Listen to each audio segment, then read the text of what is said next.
Well, folks, it's still winter here. We're halfway through April almost, and it's still snowing.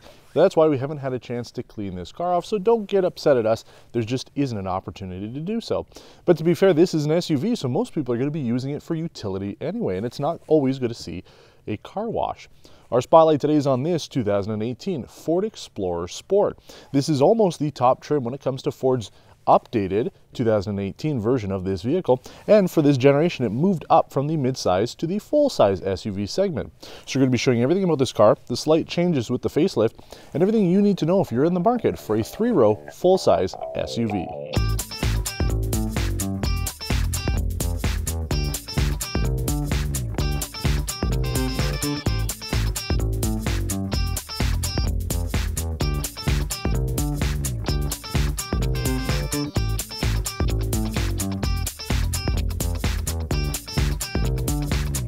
Now, nobody is going to mistake this for a Range Rover, but you do have to admit that they really did take a lot of the design elements off of Land Rover. You've got the Explorer badge along the top here, much like it would say Range Rover.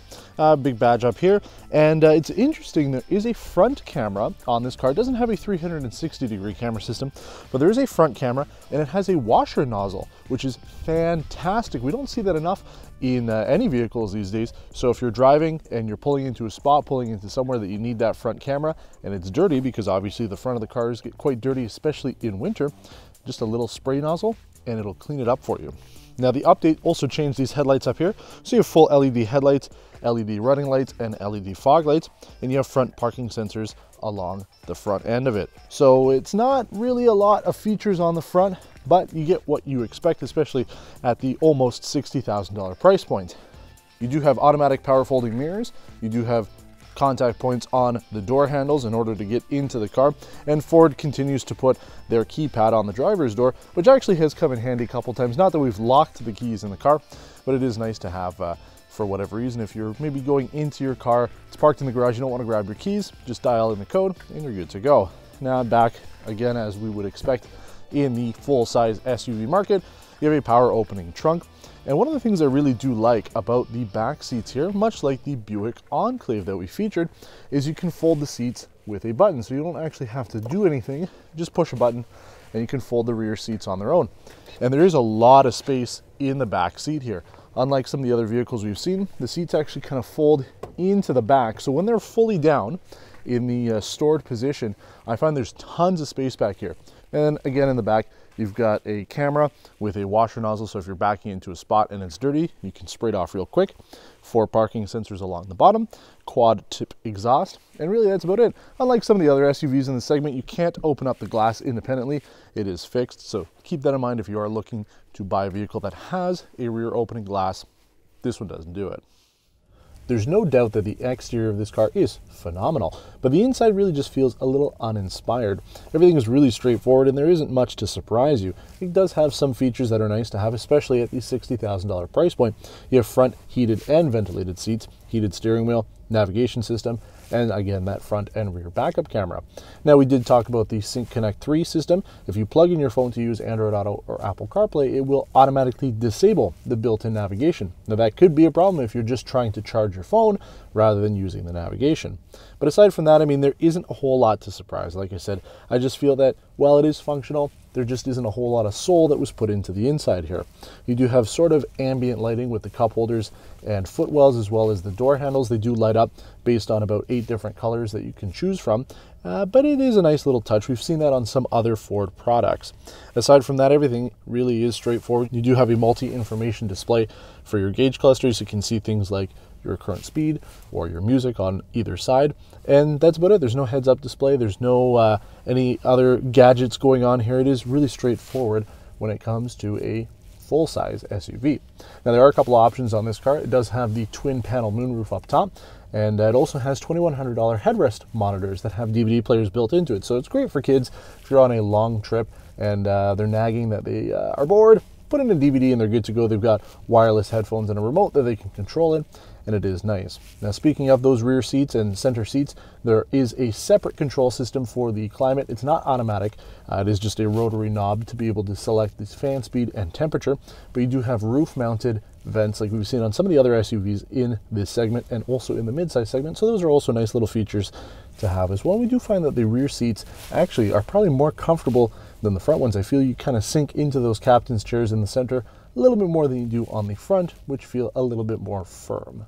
But for the most part, you want to see how fast this car is because it is the sport model. There's a little bit more power than you might be expecting. So let's jump in it, take this car for a drive. We go from a dig. We're in sport mode, by the way. Yeah, I mean, that was expected. You know, this car does have quite a bit of power. There is no doubt about it. That 3.5 liter EcoBoost engine certainly does the trick.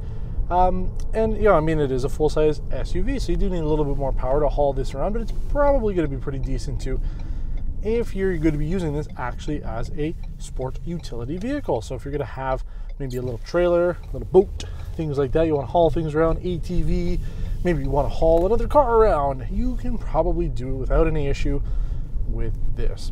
Now when it comes to the rest of the car, I mean, it really does handle and drive like an SUV would, especially a full-size one. I do find that this feels quite big on the road. Obviously not quite as big as the Escalade that we drove, but it certainly feels bigger than the Infiniti QX60, which I felt was a huge vehicle. Now, there's a lot of space on the inside. It feels a little cavernous. You know, you do have very thick door cards here. I have a lot of good headroom here, a couple inches at least, and I think the seat could go down a little bit more from where it is right now. So you do have a lot of space inside, and like we mentioned when we were going around with the walk around of the vehicle, the rear seats and trunk space is quite good. Now, we did mention that the seats aren't super comfortable up here. I'm not the most comfortable right now. Yeah, I kind of find that I'm just sitting at a weird angle no matter what. No matter how hard I try, I can't ever find that perfect position. But the other thing that I found too is the footwell. It's, for some reason, it's a huge vehicle, but the footwell is very tapered here on the side, so I can't actually put my foot straight like I normally would. The entire time I have to drive this, it's always at a 90-degree angle. And I don't know why. It's like the firewall comes really close, but then you've got just like a lot of space on the left side of the footwell here. So I find that really leg comfort not as ideal. And I'm sitting where I normally sit in this vehicle. I guess you could go back a little bit, but you know, it's still not really going to help too much. You know, the last thing that we noticed too, both on the highway and driving around town here, is noise in the cabin. It's not the worst, and I wouldn't necessarily say it's loud, but I would say that it's noticeable. It's not as quiet as we've driven on some other vehicles, so you certainly do hear a little bit more of the road than you might in other SUVs, and we do find that, especially on the highway, it does get a little noisier. So you, again, can be the judge. We've talked about noise in the cabin before, and you as a viewer have a pretty good idea of how it sounds because you're listening to us through the microphone here, and the microphone is going to pick up a lot of extra noise. So you tell me what you think. Is this louder or quieter than a lot of the other vehicles that we featured?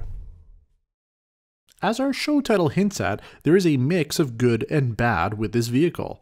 There are some good things going on. The exterior design is on point, and the front and rear cameras that can be washed remotely really make the Explorer stand out.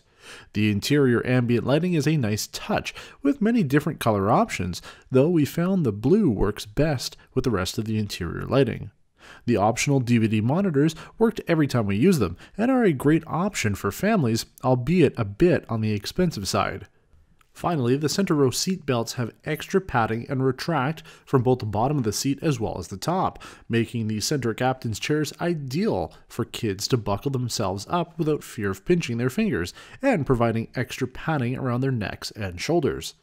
But to the bad, and we talked a bit about it on our road test. First off, the interior panel gaps on this car are atrocious. The fit and finish is not good at all. For example, the driver's door panel meets the dashboard as snug as can be, which looks great, but you start to notice that the trim pieces don't line up between the two sections.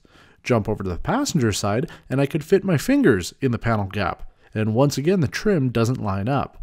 We noticed other quality control issues throughout the interior of this Explorer. Sync 3 is also going to get on our naughty list, only because of its integration with Android Auto and Apple CarPlay.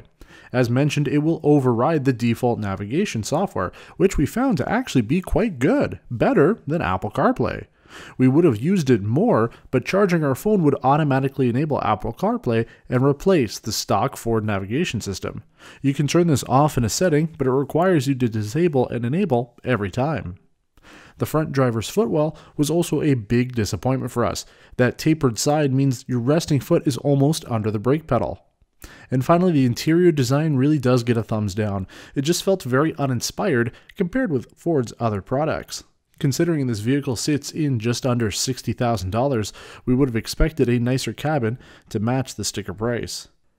We've talked to other 5th generation Explorer owners during our week with this car, and they all love their SUVs. Ford has some loyal customers here in North America, and we expect that they'll continue buying this full-size 3-row SUV, which joins the Flex and Expedition in Ford's full-size SUV lineup.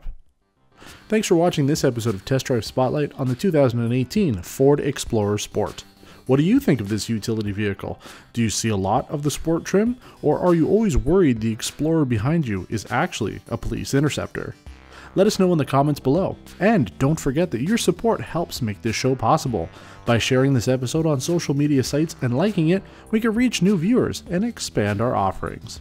We also invite you to subscribe to our growing channel if you haven't done so already. Until next time, take care.